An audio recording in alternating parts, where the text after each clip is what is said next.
நல்லது யாராச்சும் நடந்துச்சுன்னா அவங்கள ரெட்டியா மாத்திருவாங்க. இதே சமூகத்துல, இந்த ரெட்டியார் சமூகத்துல கெட்டவங்க யாராச்சும் இருந்தாங்கன்னா அவங்க பேரை நீக்குவாங்க. அதற்கு ஒரு சான்று பார்த்துருவாங்க. தமிழ்நாட்டில் மிக முக்கியமான ஒரு வளம் அப்படின்றது மலை, அதுக்கப்புறம் மணல்.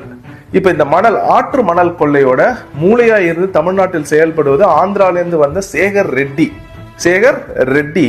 அந்த ரெட்டி என்ன பண்ணார்னா, தமிழ்நாட்டில் இருக்கும் மணலை எல்லாம் அள்ளி தின்னு வித்து தின்னு பெரிய பணக்காரனா கோடீஸ்வரன் ஆயிட்டார்.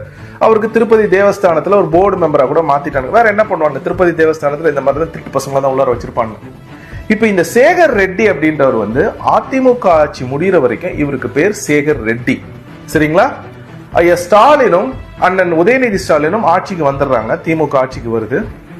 உடனே என்ன பண்றாங்கன்னா, சேகர் ரெட்டியை கூப்பிட்டு அவரை ஜே சேகர் அப்படின்னு பேரை மாத்துறாங்க. அப்ப நல்லா புரிஞ்சுங்க, தமிழ்நாட்டுல திருடுற இந்த சேகர் ரெட்டியை கட் பண்ணிட்டாங்க. அவரை ஜே சேகர் அப்படின்னு பேரை மாத்தி அவருக்கு வந்து காசோலை வந்து ஐயா ஸ்டாலின் கொடுக்குற மாதிரி ஒரு 1 கோடி ரூபாய் என்னமோ பண்ணிட்டாங்க.